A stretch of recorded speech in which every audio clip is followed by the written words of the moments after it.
যদি রাজবাড়ির প্রশাসন আলেম সমাজের বিরুদ্ধে তাদের পরিচালিত এই খড়গহস্ত এই দমন পীড়ন অভিযান যদি বন্ধ না করে, জাতীয় পর্যায় থেকে আমরা এই ব্যাপারে পদক্ষেপ গ্রহণ করতে বাধ্য হব এবং এই জন্য সম্পূর্ণ দায়ী থাকবে রাজবাড়ির প্রশাসন। আমাদের কোন আলেম যেন হয়রানির শিকার না হয়। আলেম ওলামাদেরকে, নিরীহ আলেম সমাজকে হয়রানি করা এই বাংলাদেশে আমরা বরদাস্ত করব না। আপনারা জানেন যে রাজবাড়িতে বেশ কিছুদিন আগে নুরা পাগলা নামক এক চরম ভণ্ড, ইসলাম বিদ্বেষী, ইসলাম ধর্মের চরম অবমাননাকারী কুখ্যাত এক ব্যক্তির মৃত্যুর পরে তার পবিত্র কাবা শরীফের আদলে এবং তাকে ইসলাম ধর্মের রীতিনীতিকে উপেক্ষা করে দাফন করার, সেখানে মাজার নির্মাণ করার মতো, পবিত্র বাইতুল্লাহ শরীফকে অবমাননা করার মতো এক ধৃষ্টতাপূর্ণ কর্মকাণ্ড সেখানে সংগঠিত হয়। স্থানীয় আলেম ওলামাদের পক্ষ থেকে প্রশাসনকে সব রকমের সতর্ক বাণী উচ্চারণ করার পরেও, যোগাযোগ করার পরেও প্রশাসনের পক্ষ থেকে কার্যকর কোনো উদ্যোগ গ্রহণ করা হয়নি।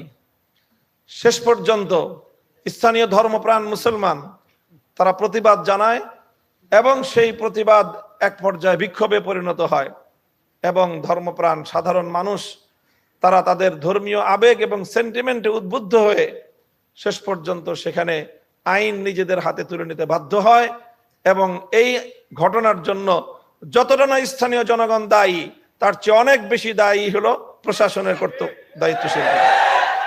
তাদের দায়িত্বে চরম গাফলতির কারণে সেখানে এই দুর্ঘটনা ঘটেছে, অথচ সেই রাজবাড়ির প্রশাসনকে আজও পর্যন্ত জবাবদিহিতার কাঠগড়ায় দাঁড় করানো হয় নাই।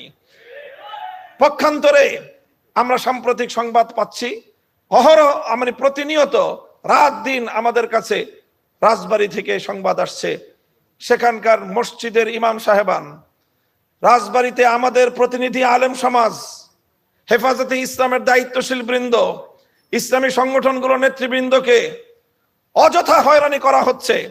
তারা তাদের ধর্মীয় দায়িত্ব পালন করতে পারছে না, মাদ্রাসায় শিক্ষকতা করার সুযোগ পাচ্ছে না, মসজিদে ইমামতি করার সুযোগ পাচ্ছে না, তারা এলাকায় নিজেদের বাড়িতে থাকতে পারছে না, তারা এলাকায় নিশ্চিন্তে সময় কাটাবে সেই সুযোগটুকু তারা পাচ্ছে না। মনে হচ্ছে আজকে বাংলাদেশে রাজবাড়ী জেলায় আলেম সমাজ মনে হয় সেখানে গোটা আলেম সমাজ অপরাধীর মতো তাদেরকে জীবনযাপন করতে হচ্ছে। আজকে আমি পরিষ্কার সতর্কবাণী উচ্চারণ করছি, যদি রাজবাড়ির প্রশাসন এই বিষয়ে আলেম সমাজের বিরুদ্ধে তাদের পরিচালিত এই খড়গহস্ত এই দমন পীড়ন অভিযান যদি বন্ধ না করে, জাতীয় পর্যায় থেকে আমরা এই ব্যাপারে পদক্ষেপ গ্রহণ করতে বাধ্য হব এবং এই জন্য সম্পূর্ণ দায়ী থাকবে রাজবাড়ির প্রশাসন। স্বরাষ্ট্র মন্ত্রণালয় সহ দেশের আইন শৃঙ্খলা রক্ষাকারী বাহিনী, পুলিশ প্রশাসনকে আমরা উদাত্ত আহ্বান জানাচ্ছি, সেখানে আমাদের কোনো আলেম যেন হয়রানির শিকার না হয়। মামলা যদি হয়ে থাকে নিরপেক্ষ তদন্ত হবে, সেই তদন্তের বিষয়ে আমাদের সঙ্গে কথা বলতে হবে।